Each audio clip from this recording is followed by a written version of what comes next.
एक दरख्त पर दो भाई का झगड़ा हुआ।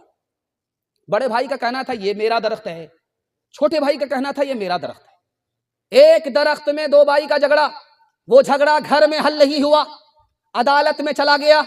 10 साल तक ये दोनों भाई मुकदमा लड़ते रहे, अपनी जेब को खाली करते रहे, कोठी को बर्बाद करते रहे, और यहां तक नतीजा पहुंचा कि जब 10 साल के बाद जजमेंट आया तो उसमें यह लिखा हुआ था कि घर जाओ, दरख्त को काट दो, उसके 2 हिस्से करो, एक हिस्सा अपने भाई को दो, एक हिस्सा खुद ले लो।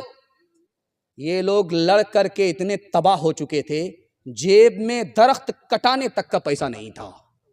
मैं हाथ जोड़ करके आपसे कहता हूं, ये नाक और मोच की लड़ाई को घर में खत्म कीजिए, अदालत लेकर के मत जाइए, वरना मैं लिख करके दे रहा हूं, आसमान और जमीन को भी मिला दीजिएगा, आपको तरक्की नहीं होगी। एक किताब लिखी है मौलाना नूर आलम खलील अमीनी ने, इंतकाल कर गए। उस किताब का नाम है मिफ्ताहुल अरबिया।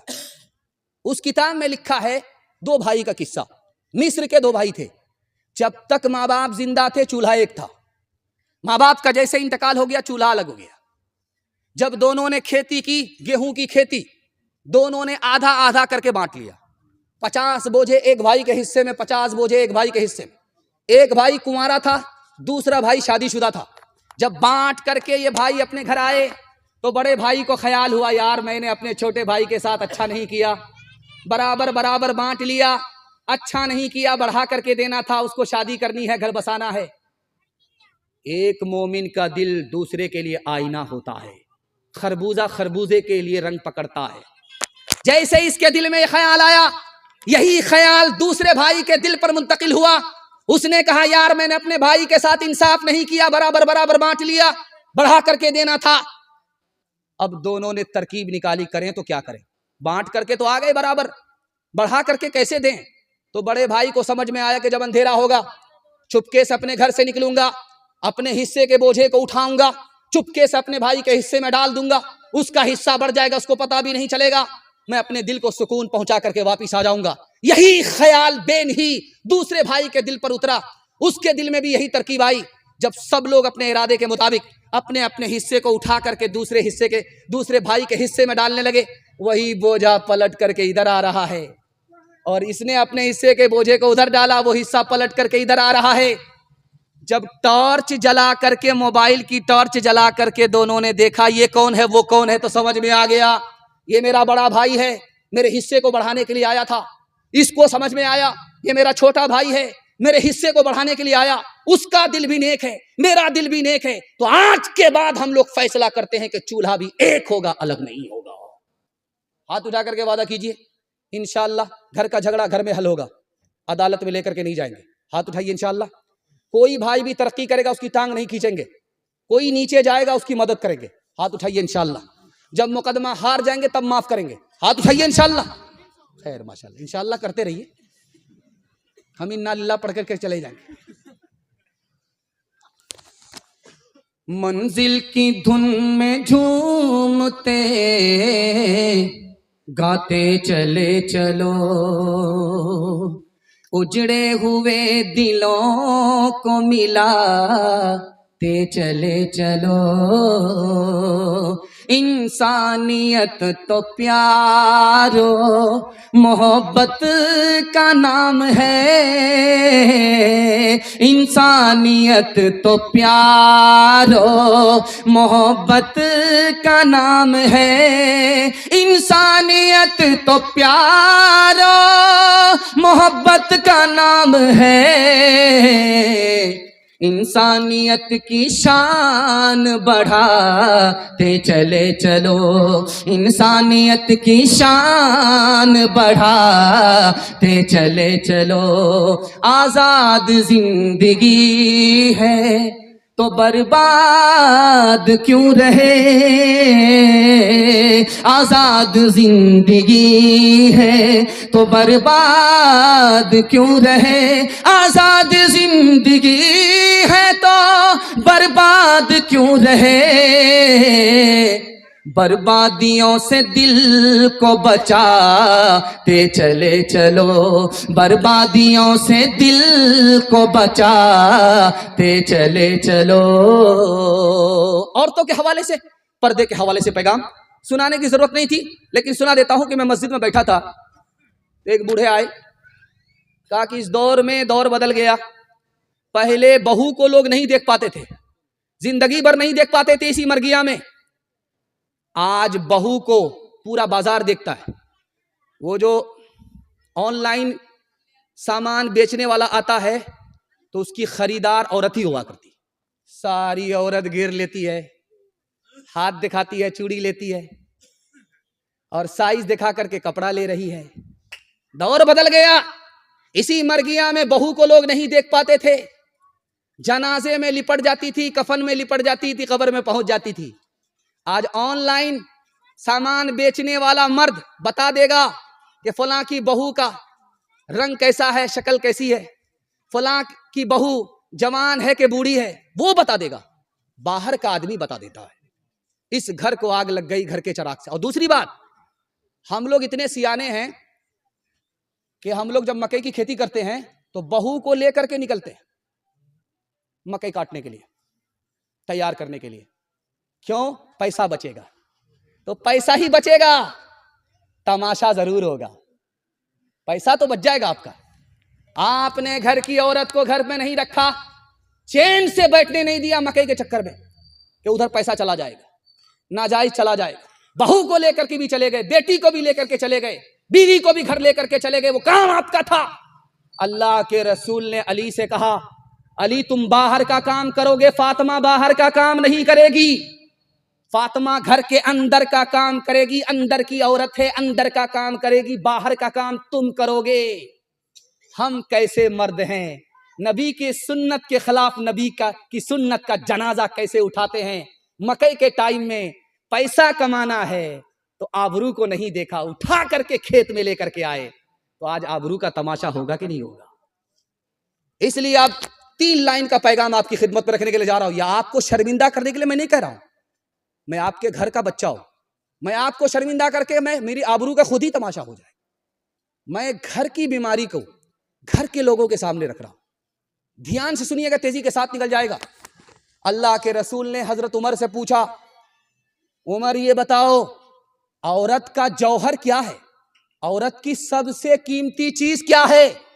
हजरत उमर का सर चकरा गया कि या रसूल अल्लाह मुझे पता नहीं है, मेरी बीवी मुझसे ज्यादा पढ़ी लिखी है, इजाजत दे दो मालूम करके आता हूं। हजरत उमर गए, बीवी से पूछ करके आए, अल्लाह के रसूल को बताया कि या रसूल अल्लाह मेरी बीवी ने इस सवाल का जवाब दिया है। का क्या जवाब है? का औरत की सबसे ज्यादा कीमती चीज आबरू है। जब आबरू है औरत बाकी है, आबरू चली जाती है औरत खत्म हो जाती। अल्लाह के रसूल की मजलिस थी, सवाल हुआ, अली बताओ औरत के लिए सबसे बेहतर चीज क्या है।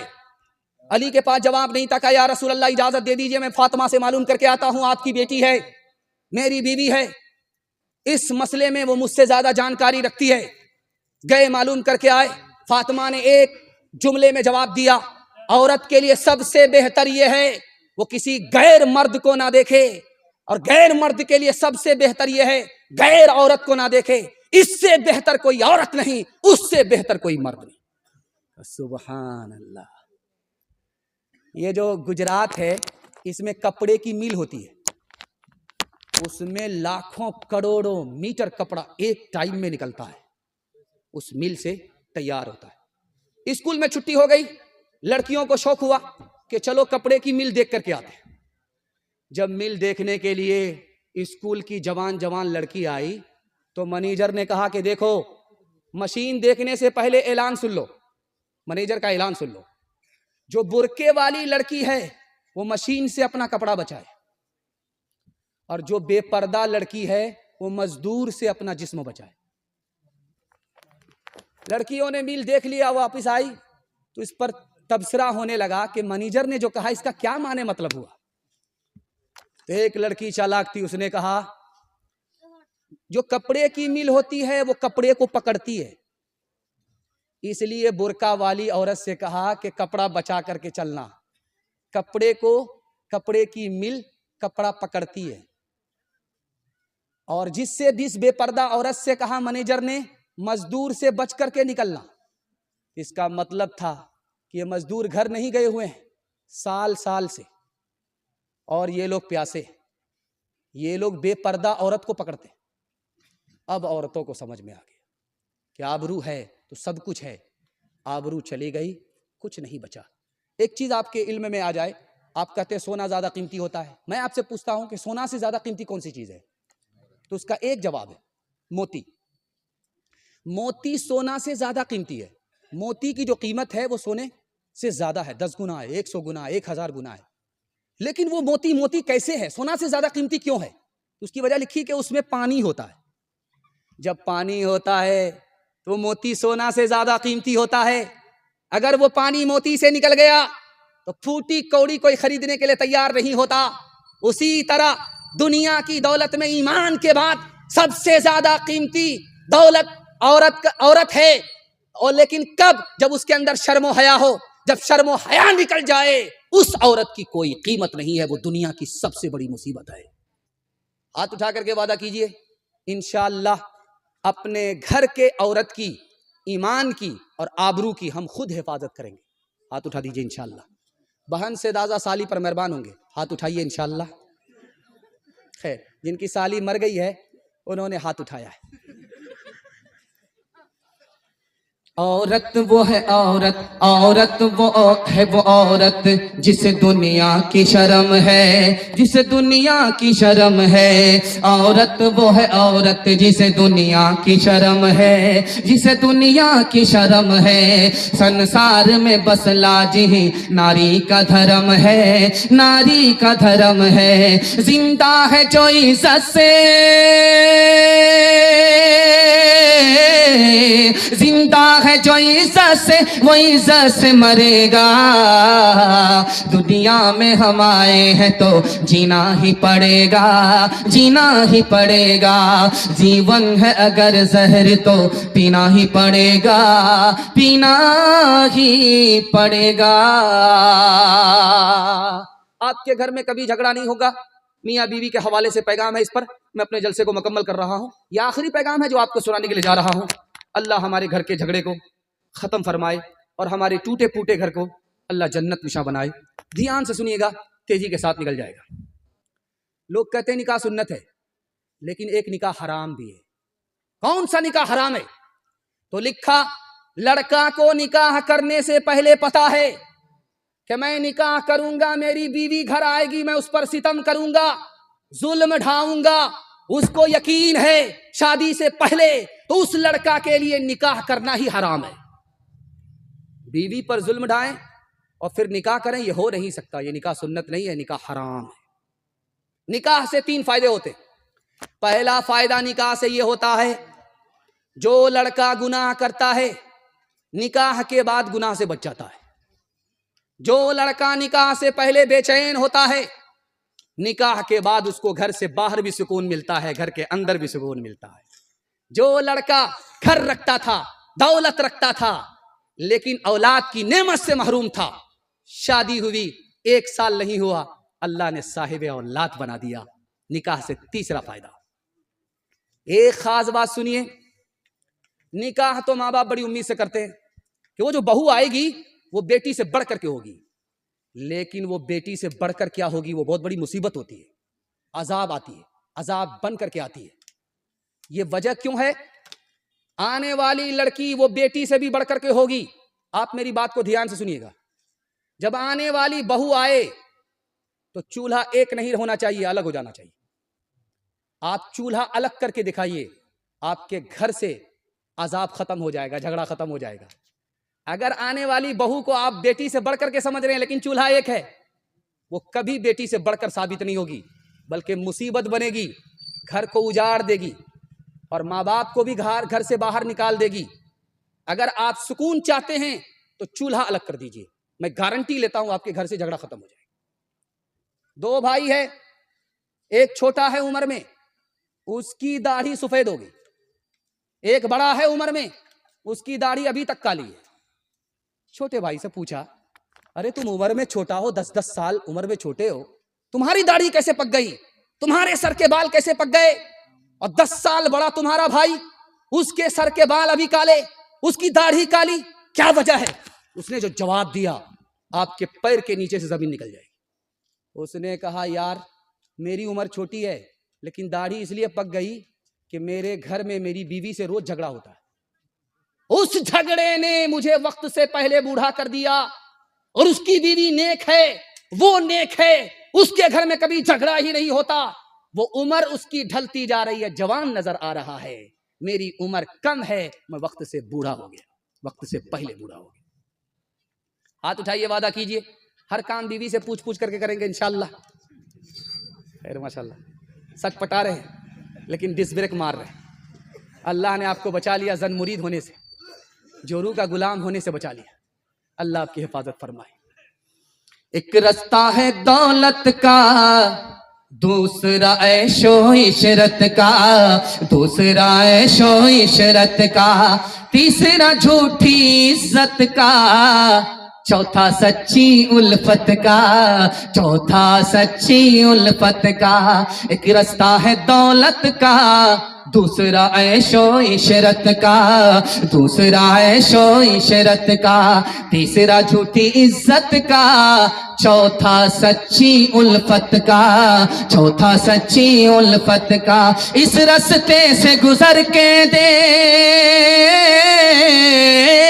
इस रास्ते से गुजर के देख, इस रास्ते से गुजर के देख, दिल की झोली भर के देख, कुछ तो अनोखा करके देख, कुछ तो अनोखा करके देख, दिल की झोली भर के देख, इस रास्ते से गुजर के देख। वादा के मुताबिक मेरा पैगाम मुकम्मल हो चुका है, लेकिन मैं आपके माँ बाप की दुआ खुद लेना चाहता हूँ, और आपको अपने माँ बाप की दुआ से माला माल कराने के लिए आखिरी पैगाम आपको सुनाने के लिए जा रहा हूँ। आप लोग सुनने के लिए तैयार हैं? माँ बाप जिंदा है, खिदमत करेंगे? हाथ उठा दीजिए इंशाअल्लाह। ध्यान से सुनिएगा, माँ के किरदार को पेश करने के लिए जा रहा हूँ। माँ कितनी अजीम दौलत है दिखाने के लिए जा रहा हूँ। शादी हो गई बड़े घर में, लड़का चांद जैसा है, और घर महल है, खाना 5 स्टार होटल का है, फिर भी औरत मायूस है। पूछने वाले ने कहा, ये औरत तू कितनी खुशनसीब है, चांद जैसा दूल्हा मिला और जन्नत जैसा घर मिला, खाना ऐसा मिलता है जो होटलों में तैयार होता है, इस घर में भी तुम खुश नहीं हो, मायूस हो। उस औरत का जवाब सुनिए, मां के किरदार को दिखाने के लिए जा रहा हूं। उस औरत ने कहा, सब कुछ है, शौहर भी है, घर भी है, खाने की नेमत भी है, लेकिन 1 साल हो गए, 2 साल हो गए, मेरी गोद औलाद की नेमत से खाली है, इसलिए मायूस हूं, कुछ नहीं हूं। यह है मां का किरदार। दूसरे नमूने को बहुत ध्यान से सुनिएगा, तेजी के साथ निकल जाएगा। इस मरगिया के लोग ट्रेन में सफर करके कटिहार से निकलते हैं, पंजाब से आते हैं। जब पंजाब से आते हैं, इस मंजर को अपनी आंख से देखिए जो मैं बयान कर रहा हूं कुर्सी पर, आप अपने घर के यहां देख करके आइएगा। जो लड़का कटिहार से आ रहा है, घर में फोन कर दिया कि मैं आ रहा हूं, उसके माँ बाप भी मुंतजिर होते हैं, उसकी बीवी भी मुंतजिर है, उसकी औलाद भी मुंतजिर है, लेकिन फर्क दिखाने के लिए जा रहा हूं आसमान और जमीन का, कि अभी वो लड़का कटिहार में है, मरगिया पहुंचा नहीं है, बीवी तो सो रही है, माँ बाप जाग रहे। बच्चा तो क्रिकेट खेलने के लिए चला गया है, माँ बाप घर में अपने बेटे का तबसरा कर रहे हैं, बेटा कहां है, कहां है।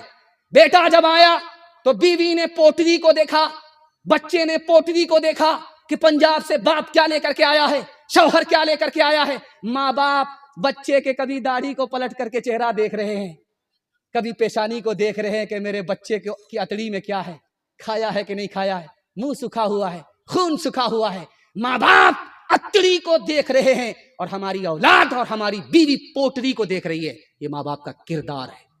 तीसरे नमूने का बहुत ध्यान सुनिएगा, तेजी के साथ निकल जाएगा। कभी कभी जवान बेटा बीमार पड़ जाता है, जवान बेटा बीमार पड़ जाता है, अपने पैर से चलने के लायक नहीं रहता है। जब सो गया तो उसको बीवी उठाती है, खाना खिलाती है, माँ उसको जगाती है, खाना खिलाती है। 1 महीना हो गया, 2 महीने हो गए, लोगों ने पूछा बीवी से, तुम्हारे शौहर का क्या हाल है? अल्लाहु हय्युन फयुरजा, मरता भी नहीं है, कि उम्मीद की जाए, वला मय्यितुन फयुना, मरता भी नहीं है कि जनाजे का ऐलान किया जाए, जिंदा भी नहीं है कि उम्मीद की जाए, मरता भी नहीं है कि जनाजे का ऐलान किया जाए। तो उस आदमी ने सुन लिया कान से, उसने लोगों से कहा, लोगों, जो आदमी ये कहता है कि बीवी मां से बढ़ करके होती है वो झूठा है, एक नंबर का झूठा है, सफेद झूठ बोलता है। मेरी बूढ़ी मां जवान बेटे को बीमारी की हालत में खड़ा कर रही है, बैठा रही है, बूढ़ी मां कभी नहीं उकताई और मेरी जवान बीवी उकता गई। लोग गलत कहते हैं कि मां से बढ़कर बीवी होती है, मां के बराबर भी नहीं हो सकती। एक मिसाल पर पैगाम खत्म कर रहा हूं, आप लोग सुनने के लिए तैयार हैं? जोश के साथ हाथ उठाइए इंशाअल्लाह। पहली बार बीवी आई, मैं कैसे ससुराल, कान में मजनू को फूका, किबला बदल गया। वो फूक इसराफिल की कैसी फूक थी, वो दिखाने के लिए जा रहा। लड़की ने आकर के कान में फूका कि हुजूर, मैं आपकी खातिर अपने घर को छोड़ करके आ रही, रिश्तेदार को छोड़ करके आ रही हूं, माँ बाप को छोड़ करके आ रही हूं, आप मेरी खातिर अपने माँ बाप को नहीं छोड़ सकते। ये मजनू दो पत्ते की हवा खा चुका था, किबला इसका बदल चुका था। बोला, क्यों नहीं मेरी जान, ये माँ बाप क्या है, मैं तुम्हारी खातिर जहान को छोड़ सकता। शादी के पहले ही दिन माँ बाप को घर से निकाला, किराए के मकान में डाल दिया। जो नुक्ते की बात आपको बताना है, मैं इस जगह पर आ गया हूं। अल्लाह आपके माँ बाप की उम्र में खूब खूब बरकत दे। बुखारी की हदीस है, माँ बाप की खिदमत कीजिए, अल्लाह 3 चीजों में इजाफा करेगा। गारंटी है, मेरी बात नहीं है, नबी की बात है, झूठी नहीं हो सकती। मेरी बात होती झूठी हो जाती। माँ बाप पर एक मरतबा मेहरबान हो जाइए, एक बार माँ बाप की खिदमत कीजिए, 3 चीजों में इजाफा होगा। अल्लाह उम्र भी बढ़ा देगा, रोजी भी बढ़ा देगा, सेहत भी बढ़ा देगा। तजर्बा करके लीजिए, अगर झूठा हो जाए तो मेरा आप गिरेबान पकड़ सकते हैं।